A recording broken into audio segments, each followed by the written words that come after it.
Welcome, and thank you for tuning in to Black Women Amplified, the podcast. Your host, Monica Wisdom Tyson, brings you downloadable conversations that matter to women around the globe. We discuss all things Black girl magic, amplify our voices, and transform our challenges into triumphs. Monica calls on her league of extraordinary women to push our boundaries, share their expertise, and stories of personal transformation. Welcome your host of Black Women Amplified, Monica Wisdom Tyson. Hello, Black Women Amplified family. This is your girl, Monica Wisdom, and I am so excited that you're here today. This conversation, I love it. I love it, love it, love it, love it, love it, and I can't wait for you to hear it. But before we get into the introduction, let's do some housekeeping. But even before that, I just had the best time at my girl Cheryl's birthday party. It was a celebration of her young 60th, and I tell you what, we partied. I know the next day, people were just sitting in their chair because we partied like we were 20. It was amazing. She looked beautiful. People came from all over the country. I call her the mayor of the town that we live in, the real mayor. She's a mover and a shaker, but she is humble, beautiful, kind, very generous, and just an amazing person. And she read a poem that I'm hoping that she will publish so that everybody will hear because it was magnificent. So happy birthday to Cheryl, and everybody cheer, happy birthday! Thank you for an amazing experience. You could have been anywhere in the world, but you chose to be with us. So I am grateful and thankful that I was able to share such a beautiful day with you. A little housekeeping. I'm putting you all on a mission. You are my agents of change. Here's the thing. We need to get the word out about this podcast. These women that are on here, as well as myself, are sharing our whole hearts. And these stories deserve to be heard by many. And you know, as Black women, it is hard for us to get ourselves out into the world. These are stories of adventure. These are stories of challenges. These are stories of triumph. These are stories of innovation. And people are sharing their whole hearts. And so I know that you're inspired, and I know that people in your tribe will also be inspired by these stories. So take a little time and go to the Black Women Amplified Instagram page. Share the information in your stories. Share them on your page. Text them, tweet them, all the things. And get the word out. Because here's the thing. Black women work better in community. So your support helps this community grow. If you're not hanging on the Black Women Amplified Facebook page, please hang out over there as well if you're on the Facebook. So that's all I have to say. And besides, subscribe, rate, and review. I'm going to say that 1,000 times. Subscribe, rate, and review. Anyway, that's the precursor to this incredible interview. I can't get my words together. I'm so excited to introduce this to you because this is a historic moment in time. It's not my history, it's theirs. But I'm going to celebrate with them, right? These women have made history. Oh my God, not only have they made history, but they have broken through an area that Black folk have been locked out of. I've been telling a girlfriend of mine, I feel like that this is the season of the Great Restoration, and they are restoring the land in a way that I never even imagined. Honestly, never even thought about. But let me get to the introduction so that you can get to know them and that you can get into this conversation because I'm so excited. It is a story, an adventure. It reads like a movie. It was points of the conversation. I literally forgot that I was interviewing them and I was sitting there with my mouth open. So I was like, what? Anyway, can't wait for you to have that experience yourself. Let me introduce to you Jazmin, Erving, and Ivy Welburn. They are college besties who met at Spelman University. Listen, they graduated from college and their life became an amazing adventure together. From moving to the Big Apple back to California, Ivy is a celebrity floral designer and event planner, and some compare her to the great Preston Bailey. Her A-list clients include Miley Cyrus and the Smiths. You figure out which Smiths. Jazmin is a force of nature, a former basketball player and philanthropist. And she is the founder of Grab a Ball and Play, an organization that helps inner city youth. During the pandemic, like all of us, business stopped. Needing a break from all of the things that were happening, they packed up their kids and drove to Mount Shasta. And that's where the next great adventure began. They went up there for peace, quiet, fresh air, and open spaces. And little did they know, they would meet a man on the side of a road that would make the biggest difference in their life, which led them to becoming the first Black women in America to own a crystal mine. This crystal mine is just not any crystal mine. It was formerly owned by Tiffany and Company. Now, listen, you know I'm excited about this conversation. Let me introduce to you Jazmin and Ivy, and please give them a warm Black Women Amplified welcome as they share their story and their adventure. Hello, Ivy and Jazmin. Thank you so much for joining the Black Women Amplified podcast. You have no idea how excited I am. I am a crystal fanatic. So when I saw this, I was like, wait a minute, are they decolonizing the industry? Yes, yes, we are. One rock at a time. One rock at a time. That's right. Before we get into the whole story of how you own a mine, the whole process, I want to know more about the village that raised you, because who even thinks that one day I'm going to own a mine? Definitely not us.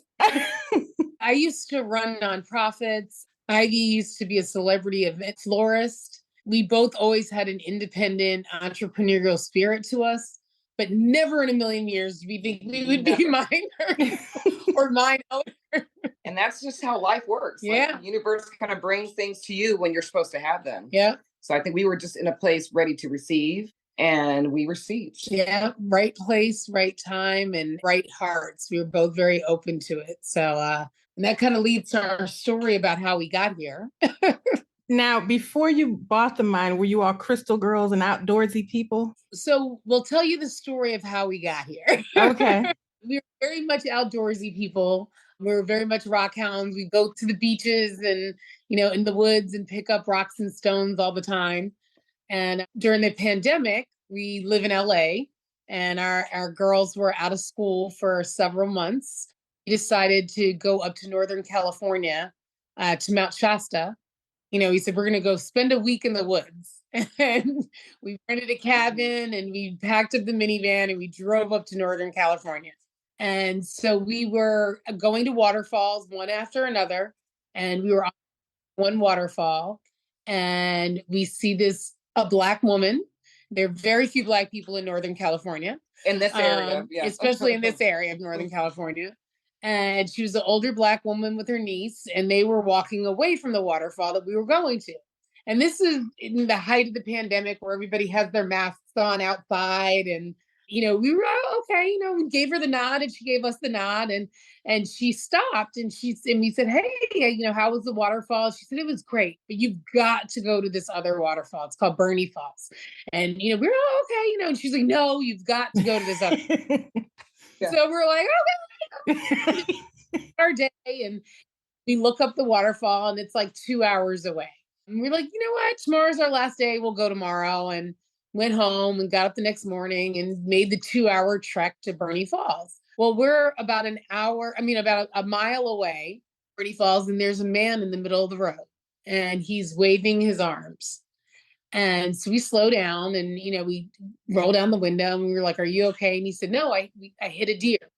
And so we were like, well, his car's all mangled up, and he's like, I've been out here for hours. I can't, there's no cell reception. Nobody will stop. And so we were like, we tried to call 911, no cell reception. And, by then it's like, we'd already been talking to him. We just looked at each other. We said, we've got to help this guy. Put on your mask, get in the car. And we drove him to the Wait a minute. Hold up. Put their hand up. This is already sounding like a Lifetime movie. It is. It gets better because there's more of a Lifetime movie aspect to it later on. It does. So we drove him to the next town, And he looked harmless. I'm from Philly, so I had a golf club in my car. I keep going there. You were ready. You were ready. Like, we're ready. We're ready. We're ready. You're like, we can take what we need. And so we drove him to the next town, and we called, he called AAA and he called his wife, and now we realize he's in the middle of a road trip. So it's like nowhere near to help him. AAA is like, look, you can't get in the car with us because of the pandemic. We'll take the car, but not you. So we're like, we can't just leave this guy on the side of the highway. So we said, we're committed now. We drive him back, and we're like, we're going to wait for you to get towed, and then we'll drive you back to the town. Well, 7 hours later, we've gotten to know each other a little bit. And, he's asking, what are you guys doing in the middle of the woods? And we're like, oh, we're LA girls. We're just getting out of the city with our kids. And, we got our crystals, and we're just, getting some Zen up here. And he goes, wait, you guys like crystals? We're like, yeah. And so he's like, well, I happen to own crystal mines. And we were like, what? Why you're about to tell us about? So we spent the next several hours looking at pictures, and he's showing us this, and we're like, these are all domestic mines. This is amazing. Like, who knew? It's like literally underneath your feet. Who knew? So this is up in Northern California by Mount Shasta. Yep. How far are you from Mount Shasta? We're about 12 hours. Okay. A 12-hour drive. So we're on vacation. When you're riding with him, you're 12 hours away from Mount Shasta? No, we're about 2 hours, because we were staying in Mount Shasta, and the waterfall that we went to was 2 hours from where we were staying. Okay. And end the day, we exchange information, because he's like, next time he's like, it's my happy place, like going mining. Like, so next time the mine opens, he's like, you guys have gone out of your way to stay with me and help me. He's like, next time I go mining, I want you to come as my guest. And that's where the Lifetime movie starts. Yes. Exactly. We stay in touch. And 4 months later, he calls a lot of trust. A lot of trust. And he calls us and he says, girls, he's like, the mine is open. He's like, it's up in Nevada. Drive on up and meet us up there. And we, looked at each other. We called our parents. Yeah. And we were like, let's do it. We'll get a hotel. We'll just meet them at the mine. And let's do it. Let's go meet our hitchhiker. Yeah, let's go meet our mountain. With all of his early friends.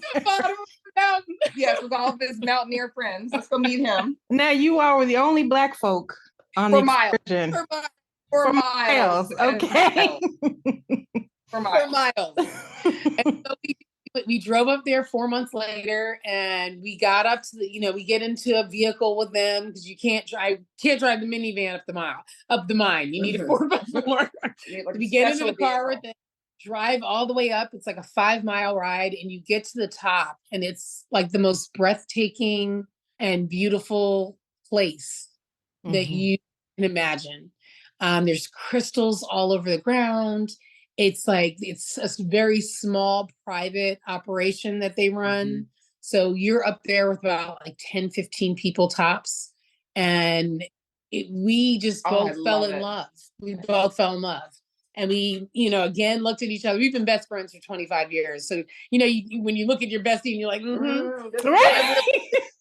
But we're like, this is what we're about to do for the rest of our life. We're about to be miners. Like, I don't know how. So there was no verbal conversation. You just look at each other. No, we just were like, this is it. Nothing else that mattered from that moment on. Now, we're a little bit backstory. How did you all meet and become besties? Like, I want to know all the secrets. Because I have a bestie of 30 years and we know all of each other's secrets. We met in college. I went to Spelman. Ivy went to Howard. And we met because I used to drive up and hang out at Howard every other weekend. I used to party at Howard. Because that's where the boys were. Yeah. I would drive up and I would hang out I had another bestie that went to Howard. She would fly down to Atlanta every other week, and I would drive up. Her mom worked for the airline, so she could fly for free. So she would fly down every other weekend, and I would drive up every other weekend. And that was just how we hung. And they were friends, and we became friends, and we never looked back. Well, all of us are still in a group chat. Oh, wow. 25 years later. And it's, we live down the street from each other. Our girls are like a year and a half apart. And so we raise them as cousins, and we're inseparable. It's funny, one of our business partner calls us, and he's like, I know the other one's sitting right there. And I'm like, yes, always.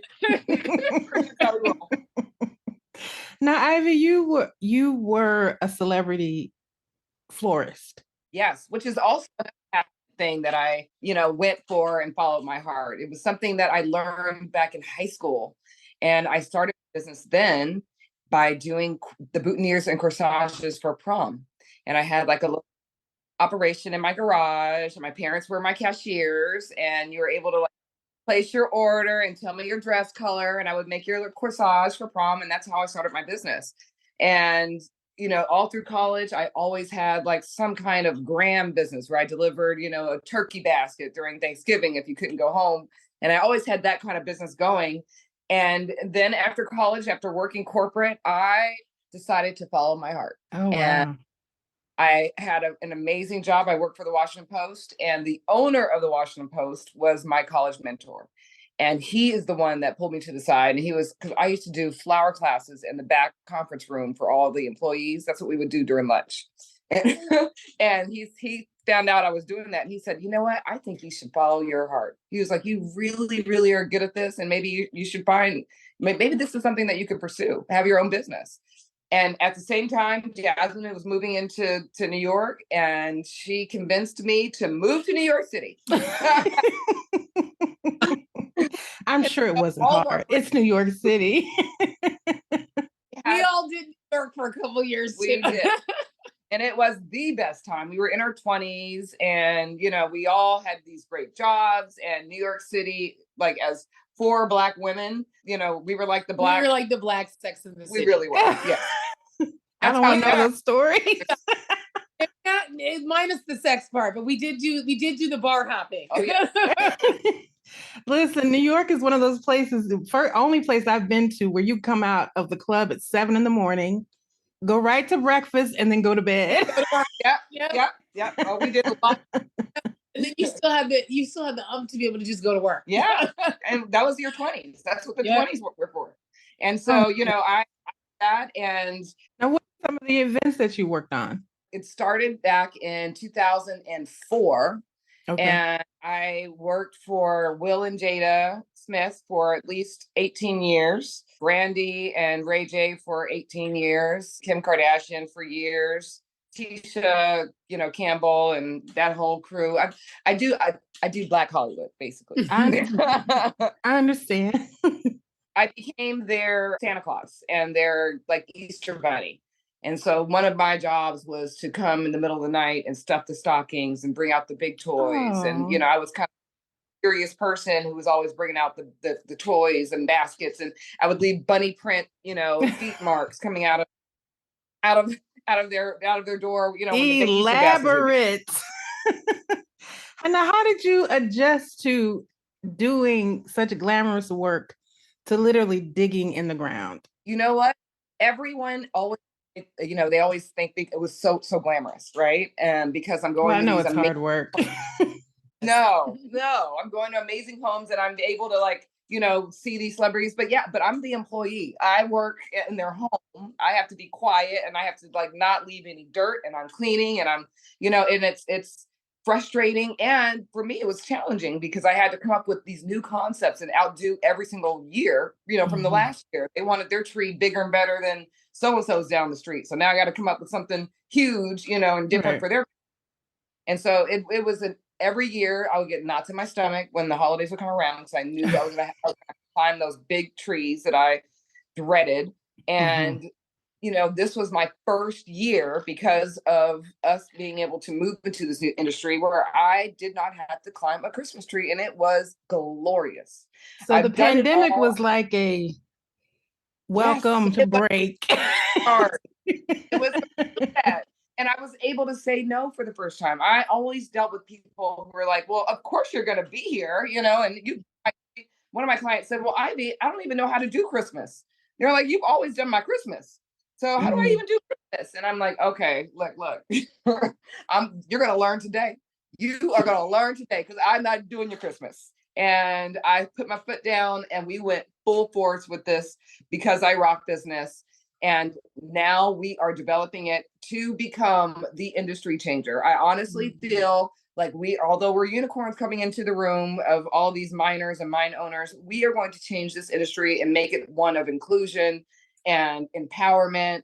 And we will not be the last Black people that will own mines. When I was thinking about this, all I could think about the movie Blood Diamond. And so when I saw that you all owned this, your name is on, I was like, look at God. Yes. Like, great. I call my girlfriends and I call it the Great Restoration is happening, right? Exactly. The Great Restoration. And it's in Georgia. Yeah. And like Plantation Town in Georgia. Like when the mine is in Georgia. Yeah. Yes. So we are the first African American women to have ownership in a domestic crystal mine. And so our mine is in Georgia. It's about 2 hours southeast of Atlanta. It's an amethyst mine that actually used to be owned by Tiffany and Company. I read that and I was like, wait a minute. Everything I read was like, am I reading this right? Yes. Wait. Yeah. Like Tiffany and Company owned this land. Yes. Is it an actual mountain? No, it's actually okay. The great thing. So what we've learned, and we've had a crash course in the last several years about mines, is they're all different. It's, it's where the mineral is growing. This mine is actually under a lake.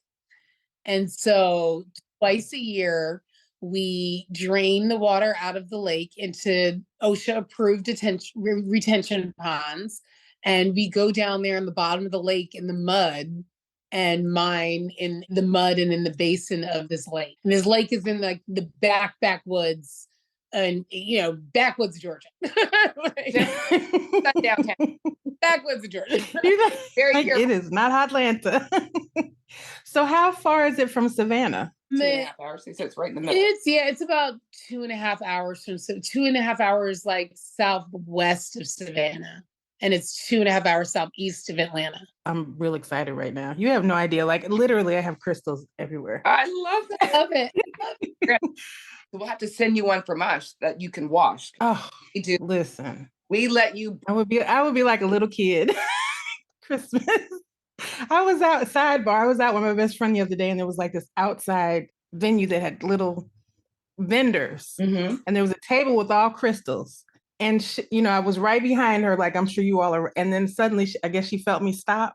She turned around, she saw the crystal table. She said, "Not today." Like, so the thing that's cool about when we first went mining, we went up the mountain, like we said, and we just both were in awe. And they, showed us, just look, just use a toothbrush and brush it off with some water, and just look how it goes from this to this. And we were like, oh my God, this is the coolest thing ever. So we went back to our hotel and we started the bathtub, and we're like, we're going to dump them all into the bathtub. We now know it would have been a horrible idea because it would have stopped the plumbing. Yeah. But so we started doing a couple in the sink while we were waiting for the bathtub to fill up. And it was like, oh my God, look how easy with just a toothbrush, it just goes from like this dirty ball into like a gem. And this is one of the ones, this has just been cleaned with a toothbrush. I know they can't see it, but I know you. I can see it. Is it a quartz? And this mine is smoky quartz, and it has citrine and amethyst running through it at this particular mine. This one is just smoky with citrine in it. And beautiful. So we were like, this is an idea. Like, hold on a second. And it was like at that moment, like we were still in the high day that we were like, wait a minute, I think that we could bring this to other people as like an activity for people to do. And so we had scheduled a birthday party for one of Ivy's old clients. It was like the pandemic, we were just coming out of it. And we were like, let's do this. We were doing this private birthday party in a backyard where everybody's social distancing with the mask and the whole nine. And we set up these little jars with dirty crystals in them. And we were like, you can take it and just wash it off and reveal your crystal. Let's see how this works. And we got our little label makers and labeled them all Because I Rock. We'd come up with a name and we got some bags and put some stickers on them. Yep. We were like, oh, we have a company. This is what we're doing. Because I Rock. And it was a hit. It was like, they were like, I've never seen anything like this before. And these are all celebrity kids. The coolest thing ever. Who have seen everything. And so we were like, let's give it a little bit more thought. We did a couple more like events, and we started kind of coming up with a concept for a box. And within about a month and a half, we were like, this is what we're going to do. We're going to sell these dirty crystals and let people wash them. And for the last 2 years, that's really amazing. done. It's nobody is doing it in the industry. We mine them all domestically ourselves. So we mine them from either Nevada, Georgia, or New York. So they're all US grown. We leave the dirt still on them and allow customers to wash them themselves. And it's like, you talk about how you love crystals and you see them in stock. You've never held a crystal that's just straight from the mine, where nobody else has touched it. Nobody else has cleaned it or washed it or brushed it off. And you're the very first person to see it. Tell us about the differences between crystals, because crystals are everywhere now. It used to be just like for the woo-woo kids, or the alternative folk. But now you see them everywhere, not just in jewelry, but people have crystals around them. And I know the younger generation loves crystals. So, but I often see crystals that look like what's the difference between like a manufactured crystal and an unearthed crystal? Well, I think that one thing is that crystal's been around since the beginning of time. And one of the crystals that we have are called Herkimer diamonds. They are 450 million years old. Oh, wow. So they're the oldest quartz known to man. We also have our amethysts are about 50 million years old, 40 to 50 million years old. And then our smoky quartz are about 1 to 10 million years old, depending on the size. Crystals have been around since before humans, since before animals, since before anything. And then just in ancient culture, they've been used from the beginning of time, from the beginning of cultures. We both listened to a great podcast earlier today that was talking about just the power. Like, crystals are in your watch, in your cell phone, in your battery, especially quartz, the type of crystal that we mine. But we like to say that we balance that line between the woo-woo and science.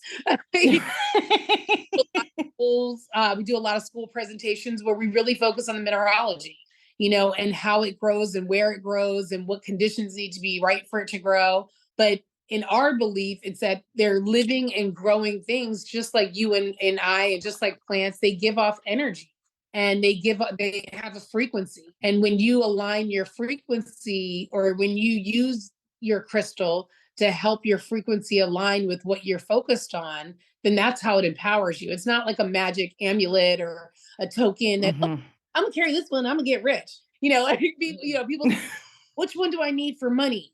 Well, you may need a stronger foundation. So you might need something that is going to help your root chakra.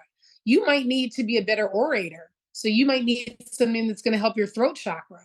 You might need to let go of your hurt in your heart. And so you might need something that's going to open your heart chakra. Like, for you to make money, it's not about somebody giving you a chip that's like a lucky penny. It's about, what are you doing the work on yourself, and how are you aligning your own frequency to be able to receive that? So when we started and we said, this life kind of chose us, and we were ready to receive it at the right moment. Like, people always put their hand up, like, you stopped and you picked this guy up. Well, we were ready to receive it at that moment. We both were in a place where, like, we're here to start something different with our lives, and we didn't know the form of a hitchhiker on the side of the road, but that's what it. So were you all already in the conversation of, we need to do something different, or we need to open up a business together, or were you in that conversation already? It was the pandemic. We both were out of work. I ran a nonprofit that was encouraging kids to get out and play, and we weren't allowed to go anywhere.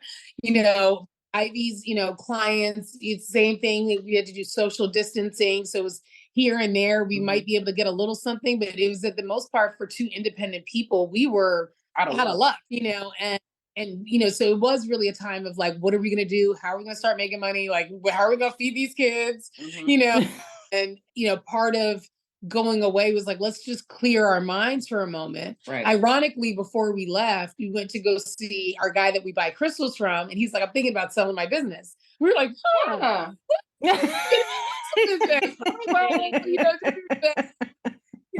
like, good thoughts, just, and then we go and we meet this guy, and it didn't happen immediately, but it's happened so fast at the same time. And it really was just faith, like having faith that what we were walking into was something that was better than what we were coming out of. And we still we're working now, like I'm saying, is we decided we were going to be crystal miners. We decided this is what we were going to do, but we didn't know how we were going to do it. And we went back to our kids nicknamed the guy that hit the deer Mark, because he hit a deer, it's a DEER. And so we called Dear Mark after we went mining, and we said, how do we become miners? And he's like, he was like, slow down. Yeah. Calm down. I invited him to guest, and we were like, no, we want to do this. We want to do this. And he's like, well, call Paul, one of the guys you met on the mine. And so we called Paul, and Paul agreed to mentor us through the industry. And so like, come on up. He's like, let's sit down and talk. So we drove up to his house in Sausalito, and we, brought our kids with us, like, that kid's good.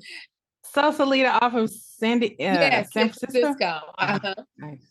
And so we drove up, and we have some friends that stay in Oakland, so we stayed with them, and then drove over to his house that next morning, and we said, hey, we how do we do this? And our skills are, we're used to be event planners, and we know how to do things. We're hard workers. We know how to put things together, and we think that you should take people on mining trips, and we'll organize all of it. And so he's like, that's not a yeah. So we started a company with him called Peak Experience, where we take people on like high-end mining trips to these mountains. They're only open a limited number of days a year. So we take them to two different, either the Georgia mine or the Nevada mine. It's, a full immersive experience. We give them their mining gear, and we polish up stones for them, and everybody gets pieces of jewelry made. And, we document the whole thing for them. So it's like one of those once in a lifetime trips that we put together as like a, once in a lifetime experience, adventure. Mm-hmm. And we work between them. For us, we're the coordinators of it all. And we sell these trips. And so for us, it was a way for us to be able to keep going mining. Yeah. We were like, and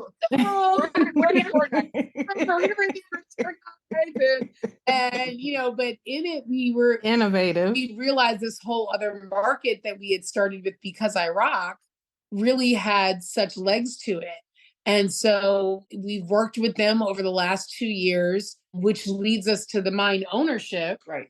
Paul. So you did experiences before you purchased the mine. Okay. And we just worked with them in partnership with the two mines. We developed this whole package and this whole, adventure and experience. And these mines were owned by a collective of owners that have all, they've all been friends for forever.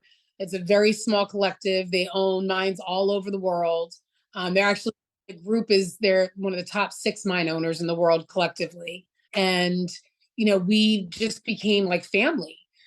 We just jumped right in. Paul's like our mentor. We call him Papa Smurf. And they just accepted us and embraced us in a way that it just felt right. Yeah. But it was, it just was the right place at the right time, and the right feeling, and the right kind of people that were all really like-hearted. Mm-hmm. And Paul, our mentor, he asked us to do him a favor one day. His wife, who's like our sister now, her parents were in a really horrible accident, and her father passed away. And he asked if we could, he was like, I know you guys used to be in event planning and stuff like that. Can you help plan the funeral? Like, yeah, of course. So we planned this beautiful, celebration of life. We went up and, up to Sausalito for the service. And we met all of Paul's other business partners. And so, it was a beautiful event. We came back home to LA, and Paul called us and said, girls, we're sitting down. And we're like, yeah, we're sitting down. He's like, yeah, you remember Tim, right? And we're like, yeah. And he's like, yeah, well, he's like my partner in this, my partner in that. He's one of the mine owners. And, he just was really impressed with the giving that you guys have done, not only to dear Mark, but to Lisa, his wife, and helping plan this ceremony. And he just sees what you've done with Peak Experience and Because I Rock. And, he is shifting some things around and wants to gift his portion of the mine to you girls. And that's how we became the first African-American domestic mine owners, is he gifted us his share of the mine. And we still cry like every time because it's overwhelming. Yeah. And it's beautiful. And I'm like, let me close my mouth. Yeah. It's so many things, at the same time, but it's like for us, it's about following, our passion of being good people, but, so just, being ready to receive and having that faith that, it's like, again, another confirmation that we're doing what we should be doing. Right. So down days, we're like, no, like this has been chosen for us. Yeah. Nothing else we're going to ever do. Chosen. We are going to make it successful, no matter what. We are going to continue mining. Yeah, because we got to go back. Well, you own it now. Yeah. I mean, here's the thing. You have mentioned a couple of times, Jazmin, about being open to receive. Mm-hmm. Where did you, because I know as Black women, we are very guarded and we're very, I got this, right. I can do it myself. What opened up in you, or how did it open up for you to be open to receive anything, let alone such an amazing gift? I don't want to say the pandemic, but I think that the pandemic gave us all time to really evaluate what was important to us in life. And we all lost a lot, and whether it was people, jobs, places, money, homes, money, so forth. I think that we all had to stop and kind of see what was important. And for me, one of the things that I started doing, I started studying EFT, which is like tapping. Yeah. And just really connecting, like both of us, we were like, let's just connect with nature. Like we started going on camping trips, we pulled some tents out and it's like Black girls camping, we need fires. And we had to do that really for our girls. Like we have had these tween girls that life doesn't stop just because everything shuts down. And, there were still lessons to teach them. Me personally, my daughter has Down syndrome and she's very high functioning. So most people wouldn't know, especially the attitude that comes. And the attitude. The attitude comes. But when I had her, it was, I had to learn to be ready. So I think that's where it started. I had to learn to like let go of what I thought life was about and embrace what life was giving me. There's a wonderful poem called Welcome to Holland that people from the Down Syndrome Society and associations give to mothers in the hospital when they find out that they have a baby with Down syndrome. And it's the poem in short is about, you plan this like great trip to France. You're going to Paris, and you get on the plane and the pilot says this plane is going to Holland. And like, wait, I made all these plans to go to Paris. I mapped it out. I know what restaurants I'm going to. This is supposed to be the trip of my life. And you land in Holland and you realize that it's the most beautiful and peaceful place.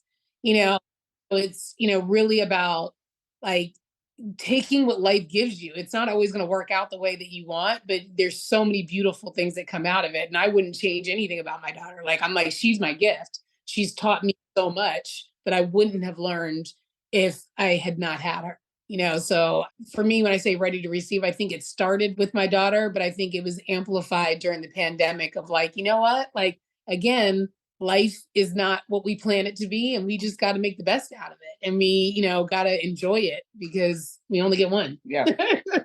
And I'm determined to not ever have to decorate another Christmas tree ever again in my life. If I never had to get on that ladder, I was going to find a way to never have to get on that ladder. That was my motivation. She's been saying that for 4 years. Like, this is my last year. Now she's like, wait, hold on a second. You can't even watch a Charlie Brown Christmas anymore, can you? Oh my goodness. Well, now I have my own tree. and I get to enjoy it with my family, you know. And Yes, what happened yes, yes. with me being a florist for 20 something, like my first client was Aaliyah. If that gives you any idea of how long I've been doing this. And Now I know black don't crack, but neither one of you look old enough to have this amazing. thank you. Well, we're I mean, the longevity, I should say. Our later 40s. But Now, Ivy, are you from Chicago? no, I'm from Monterey, California. Oh, you're okay. I'm from I rarely meet people from California. And I moved to Washington, D.C. when I went to Howard and stayed there for some time, and then ended up moving to New York City when this one moved. And after 9/11, we were all there in New York for 9/11. You know, all of our lives changed. And I had an epiphany that I should move my business that I just started, and I should move it to LA. And really, it was because I knew there was more real estate. I did large scale flowers, and so I can do, you know, a lot larger flowers. So did you do like what Preston Bailey does? Those type of. I know I've met Preston Bailey. Yes, the same. I met him one time and fell in love with. He is one of the most amazing designers. I wasn't apt to his level, obviously, but one of my inspirations, and very close. She's very close. I call her like the. Oh, I'm sure. She's like, oh, give me 2 twigs and then just do. Like, what? That's what the challenge was. You had to always be on this, you know, having to come up with the next idea and the next, and they wanted it all bigger and better and bigger, you know. And I had one client that wanted me to give them 3 examples for every one arrangement so that they could choose. So imagine having to do 3 times the work just so that they can say, choose that one. And then I had one client write all of their notes for them, you know, and then so that way they could choose which note they wanted. And they would have me give 3 notes, and then they would choose from the 3 notes. And that was their way of giving a message to the person, you know. And so you realize that they're disconnected from what true life really is about. And I remember a lot of them, you know, really going into buying luxury purses and luxury this and that and jewelry. And it wasn't until this life that I've been gifted, or that we've been gifted, that I realized how little that means. And they might be dripping in these jewels, but they cannot tell you where any of them came from. And what we're able to do is actually go and get our own jewels. We are gem hunters. We're actually gem hunters, you know, things like that. Wow. What is that? Be able to put your hand in the earth and pull out something that has been there for millions of years, and then you get to own that and wash it. We call it birthing it. You birth your crystal when you wash it, and then you're the first person to see it. That's what's life-changing. Like not going to these red carpet shows and dressed in jewels, going to a mountain and putting your hand in the earth and pulling out a big, huge gemstone. That's what's going to change you. And that's what I know that I can never live without ever, ever, ever again. So how has it, not just the business, but being able to physically be in the ground every day, how has that shifted you personally? Well, I think the thing is we only go about 4 times a year. Okay. To the mines, because both of our mines are only open for small seasons. Now, why are they open for small seasons? So the one that's under the lake, it's because we have to drain the lake. Oh. We have to run the water pumps, you know, 24 hours a day for the 3 weeks that it's open. And they're both very expensive. Both of those mines operate at about $50,000 a day. So it's very expensive to run. We have, you know, staff out there that's driving the excavators, and we have to rent the excavators and, you know, rent the dynamite equipment and all that kind of stuff. So it's a quite expensive operation for our partners that got into it, what their final use of the product is. And their final use of the product is they got into mining for the find. They're looking for the Hope Diamond. They in the fine mineral world. So they find, you know, perfect specimen. They sell it, you know, at the gem shows at Tucson and Denver and Germany. Okay. I call it in their $1 million rocks. You know, it's like they pull out pieces and they're like, oh, that'll pay for the dig for the year, you know, and then you know, like, and they're like, okay. material that they're looking for. And when we go, we get to dig for it too, but it's company property if we find the $1 million piece. Okay. The assets of the sale help pay for the digs, and then, whatever's left over from operations and stuff like that, then we all get to split. When we went the first time, and that's what we brought back to them when we went to meet with Paul, was we realized that there was a lot of material that was being discarded. And mostly when you go to like crystal shops and you see like those polished stones, those shards, are not fully perfect gems, are normally sorted, they're cleaned, and then they're sold to people that will tumble them. They're, sold to people that will tumble them and then sell them to crystal shops. So they get rounded pieces of, this is smoky quartz, this is that, and people make bracelets out of them. And, there's all different kinds of end use that could be for them, but they're only open a small season. So it's not like they're constantly producing that material. Okay. For us, so it's like their business in that market isn't that grand because they're not, it's not like the huge mines where they're day in and day out collecting this material, and then they have vendors that they're mailing them out to all over. So for us, when we started doing the cleaning, we were like, wait, we can box this up dirty. They're like, wait, you have people paying you to clean crystals?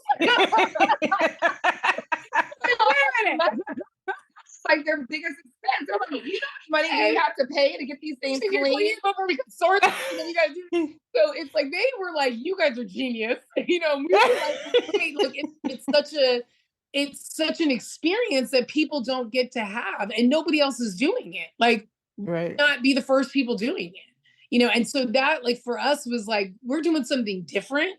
We're doing something unique, and like the joy that we get of mining when we go mining, because it's, again, the most exhilarating thing in the world to go into the mud or go into the mountain. We've been to like different kinds of mines because now we're part of the mining community, so that our partners have us go to mines, and we're like, oh, now we get to mine for gold. Ooh, now we get to mine. But when we do, so you've been to a gold mine? Yeah, which is a whole different experience. It's inside the cave. Like that's when you go into. And you do it with a metal detector. So it's like, but what we do now is we have our online store where we sell our kits. And this is like what one of our kits look like. Looks like. It's just like a little simple box. We give you instructions with it, and you get a bag of dirty crystals. You get your own little like toothbrush to wash it off. You get your own little like cleaning solution and shine solution. So it's like a whole little experience. It's a mining. It's a mining experience in the box. We call it all in the box. You all should do subscription boxes. You know what? We are getting into doing ones as we acquire more mines, because our selling point. Hold on. Flex. Yes. As we acquire more mines. Yes. Okay. Because our selling point is and that we mine them ourselves. It's like you can get other ones from all over the world, but like these are ones that are domestic, and that they're hand chosen by either us or one of our partners. So as we start to it, then we'll have enough to do like a monthly subscription. But right now we offer 3 different stones. We offer smoky quartz, amethyst, or Herkimer diamonds. And in it, it's, we do it as these boxes, which is great, but then we also do live events. And that's where we get like our joy, like, because our customers hug us after they're like, this is the coolest thing ever. And then they hug us. Or it's like at every event, at least one person starts crying. They're like, it's connecting me. I feel the power from it. And it's about the story. It is. It's about the story. That are either, like we get the holy rollers to like the crystal thumpers. We get, and then the little kids, like the last big event we did, 2 events ago, this little boy came by and he's like, it's like the veins are popping out of his neck. He was so excited. And so he watched one and he's like, this is the coolest thing ever. And he just kept coming back over, and he was picking up rocks around the park and bringing them back and giving them to me. Now, and it's like, so to have this joy, like the joy of this kid, like just so happy it like made my day. And then we do another event and he comes speeding around the corner, same kid. He's like, So we get such joy out of minding ourselves and then seeing other people have the same like experience that we had, that same awe of like, we call ourselves crystal doulas because Yes. we sit over there and we watch over their shoulder and just wait for their excitement. And every single time they say, "Oh my God," that, you know, it's really like we've been able to experience the power of awe and witness that whenever anyone is washing crystals. They are in awe. They can't believe that this little muddy rock is turned into a jewel, like right in front of their eyes, just with water and a toothbrush.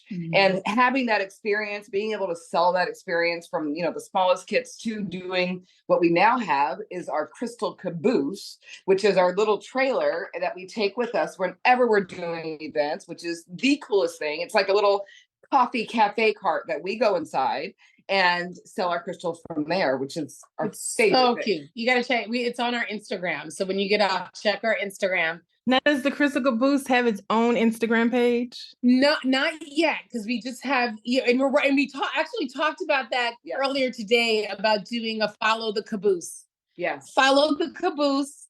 Because right now we're taking it to private parties and private events, but we starting soon. My darling is having surgery next week. Yes. So she's having hip surgery next week. So say your prayers out there for Ivy over here. Yes. And after she recovers from her surgery, we're going to start our Follow the Caboose campaign. Yeah. Where we will be popping up in random locations for people to come and watch crystals. Yes. Oh, that'll be so fun. Yes. That would be so fun. So what were the challenges that you all had as you were building this business? Because a lot of people, and I'm asking this question because stats have come out that over 40% of Black women are leaving corporate America and they're starting their own companies for reasons of, you all know the reasons. Not feeling safe, not feeling acknowledged, all of those things. So as business women, one, that you all have been in business for a long time, what are some of the things that women should look for as they open up their own companies? And what are the challenges that you all have had making the shift into a whole new world? I think for us, that our biggest challenge has been financing. You know, we pieced together every bit of self-funding that we could, and we're still struggling. You know, we're still like, but our passion keeps us motivated. So, like I said, even when we're on our down days, we're like, we are chosen to do this, and we're going to do this. Yep. We're going to start a GoFundMe if we need to, which we did, and we're going to figure it out. But I think that the biggest challenge, especially for African American women, is funding. You know, and they're not giving us credit from the door. No, they're not giving us. You know, they're like, you can come open a bank account here, but we're not giving you a credit card. You know, so it's like there's, you know, that I think with anybody is a challenge. I think the other challenge for us is that nobody's done this before. So going and trying to raise funding or capital has been difficult in that lens. The great thing about it, though, is that as Black women, we've gotten so much support from other women, and not only just women of color. Like, we've gotten support from women in general that are just like, you girl, go get this. You know, we have 2 stores here in LA that brought us in to have residencies. So we have standing events at 2 different stores here in LA that are both women owned. One is Black woman owned. One is white woman owned, but her full community is embracive of, and they embrace all different types, all the people, beings.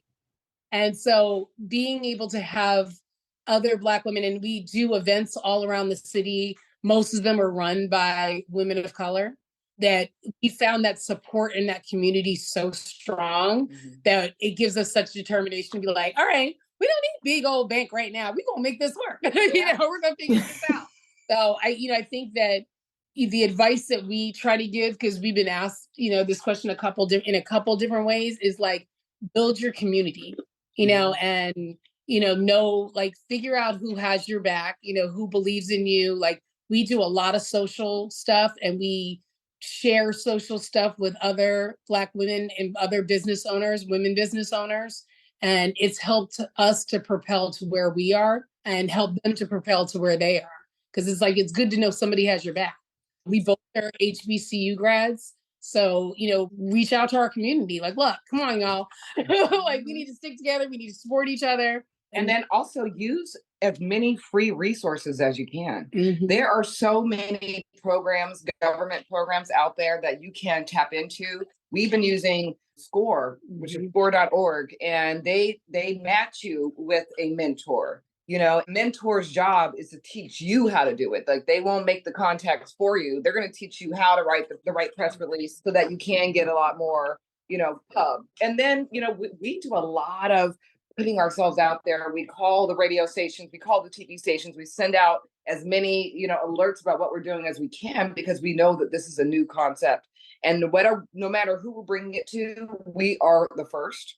And we know that they're going to be seeing this for the first time. And that's always a challenge. I remember we did a party. It was actually at Miley Cyrus's house, and she had us come over. Flex. She's one of our clients, but he loves washing crystals. So we a whole bunch of crystals to her house, and for all different varieties for her friends to wash. And one of her friends brought her own crystals because she thought that we were supposed to be washing her crystals.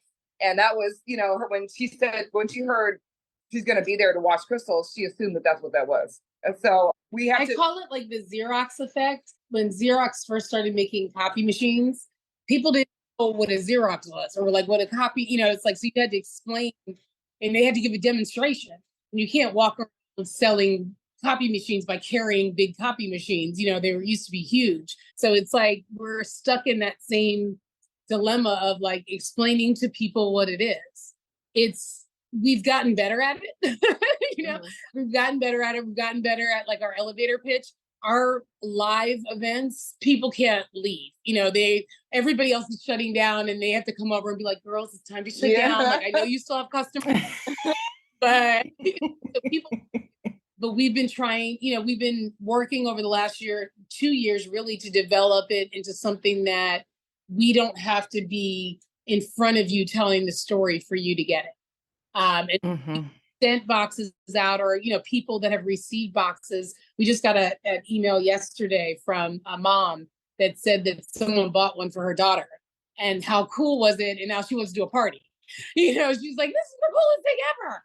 So we're starting to see that people, that we don't have to be in front of you to explain it to you anymore, they're getting it. And we're no longer just the Xerox. Yes.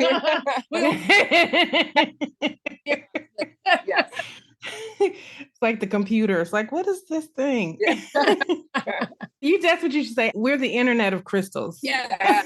We're just the beginning. We're just the beginning. This is so beautiful. Like, I'm so happy for you all. Any way that I can support you.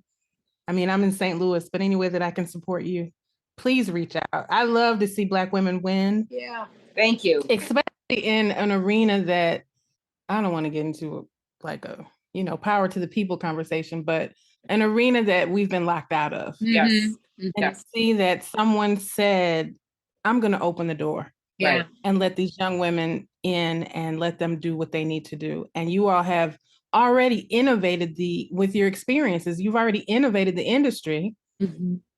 And oh my goodness, that is beautiful. I'm so glad you all are sharing the story. And like I said, truthfully, any way that I can assist you, please reach out. I know we don't know each other, but you reached out to us, part of the community.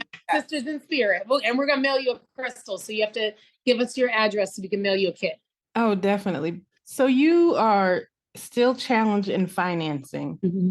What other avenues are you all looking at to bring in income to your business, or are you still looking for financing? We're still looking for financing. We're writing grants every day, just about every day.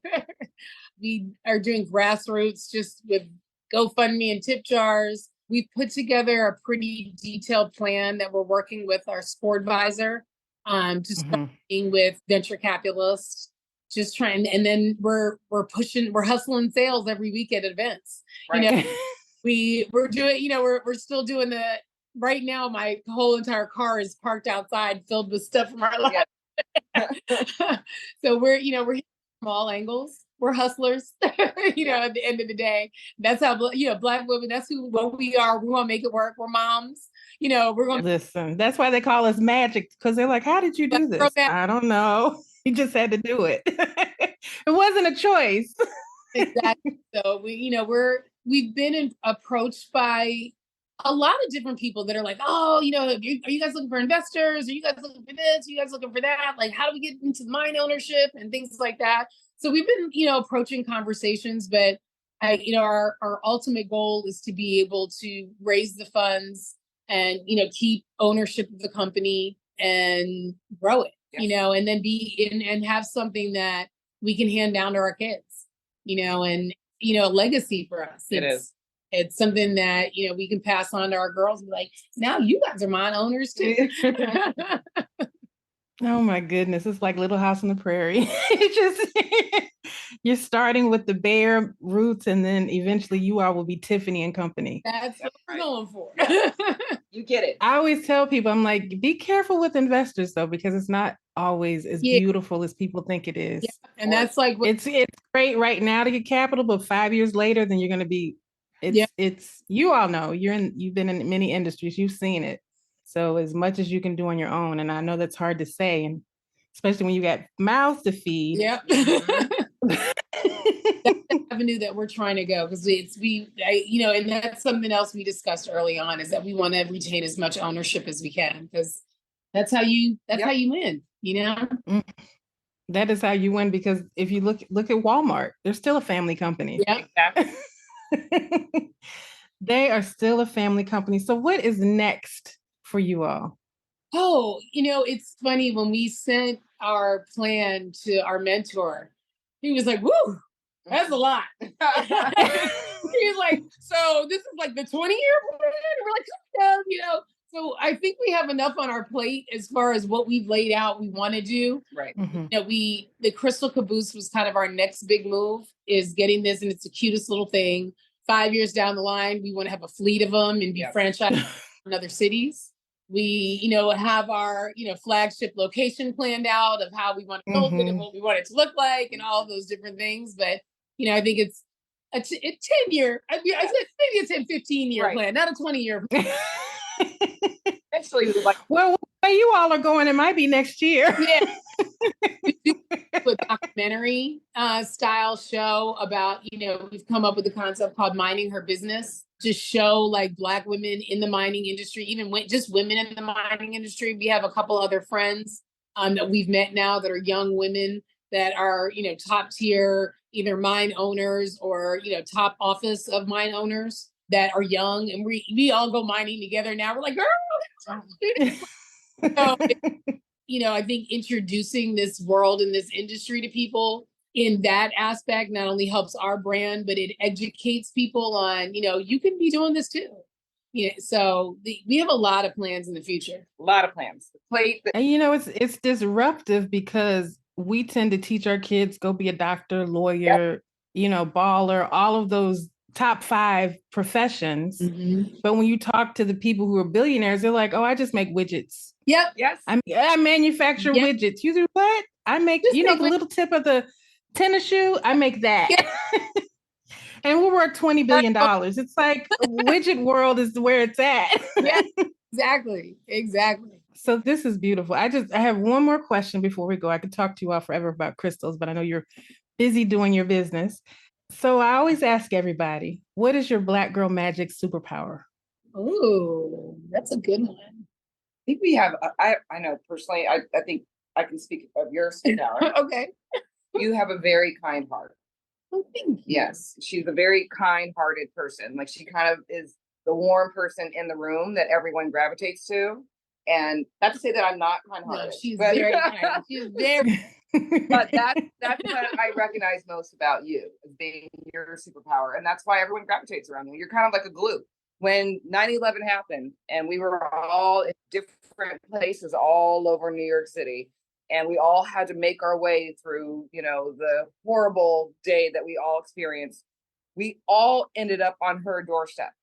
We all ended up on Jazmin's doorstep. And it was, we didn't have cell phone. You couldn't call anybody. You had to literally find your way through the city the best way you could. There were no subways, no taxis. You had to walk places. And I personally found a yellow page book that was hanging from a phone and found the bar that we would frequent that was across the street from her house.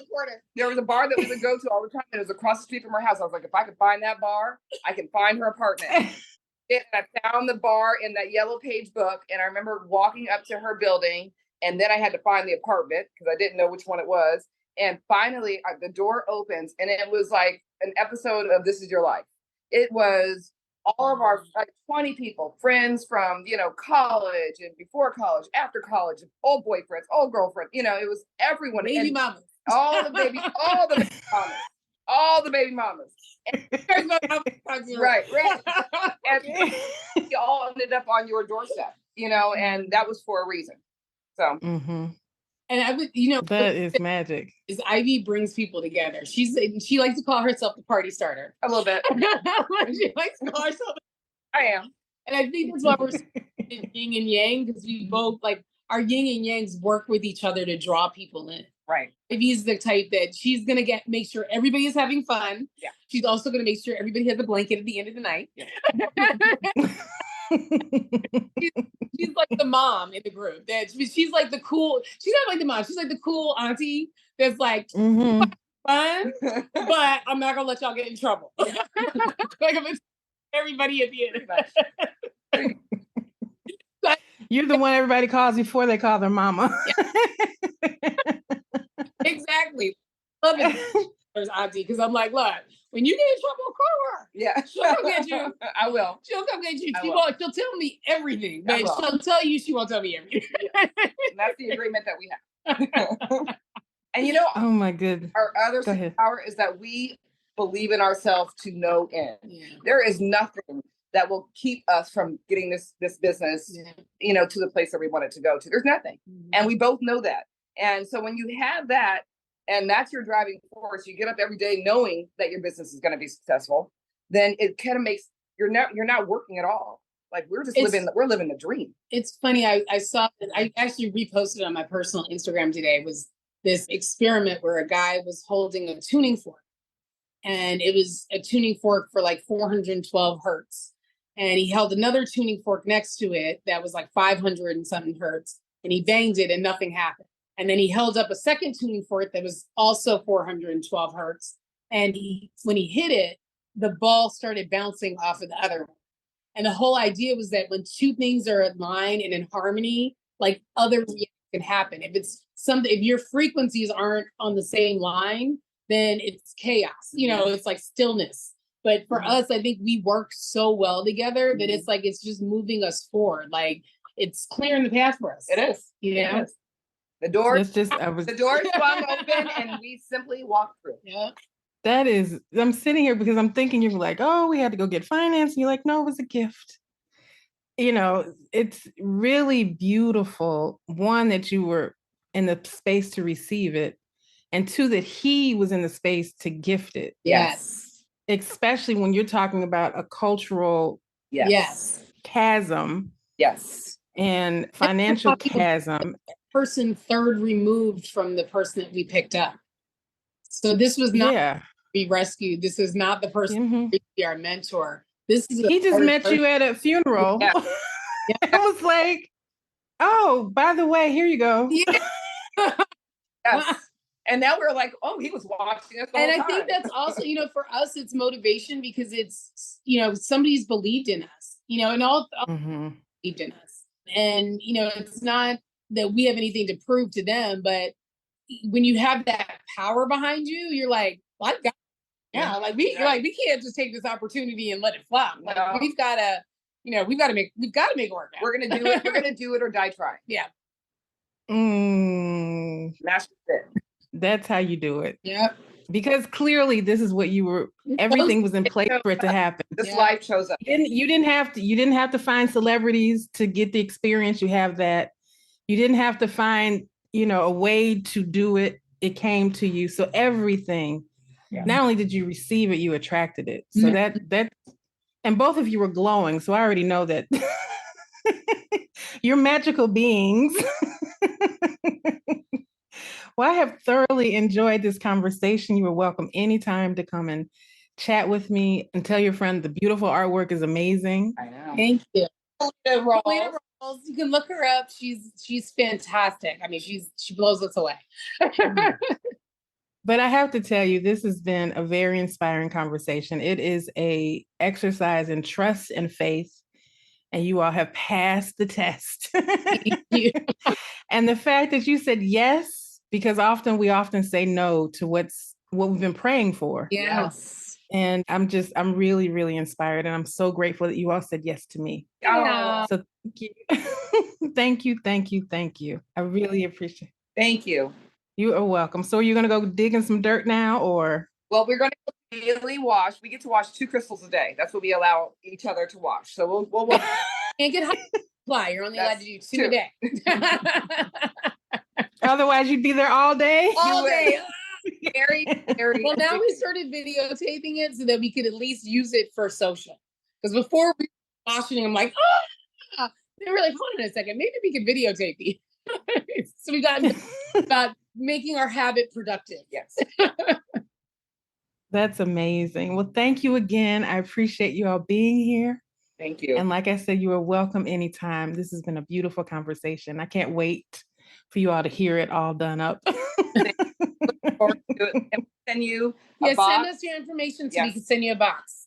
Oh, I can't. Listen, I'm going to be like a little kid in the middle of the floor. And then you just have to take a before picture before you get them clean, and then send us the before and the after. That's all we ask for. Oh, I definitely will. Do you all know Cedar Lewis? No. That owns Miracle Buttercream? No, I don't. Okay. She was on the show a couple of months ago, but she is Butch Lewis's daughter, but she used to be in television production. So you all were talking about a TV show. Yes, yes, absolutely. And now she has her own Miracle Buttercream. She sells nice. What is it? Shea butter. She makes her own butters. Wow. So I'm going to connect you all via email, and maybe you all can do some connecting. That would be fantastic. Appreciate that. Thank you. Again, thank you all for being on the Black Women Amplified podcast. I really appreciate your time and your energy and your stories and sharing all the things. And may God continue to gift you with everything you need in full abundance and prosperity. And I'll talk to you all soon. All right. Thank you. Have Bless a good day. you. Bless you. Thank you for listening to Black Women Amplified. We hope you enjoyed the show. Be sure to subscribe and log on to blackwomenamplified.com for more information. Keep shining.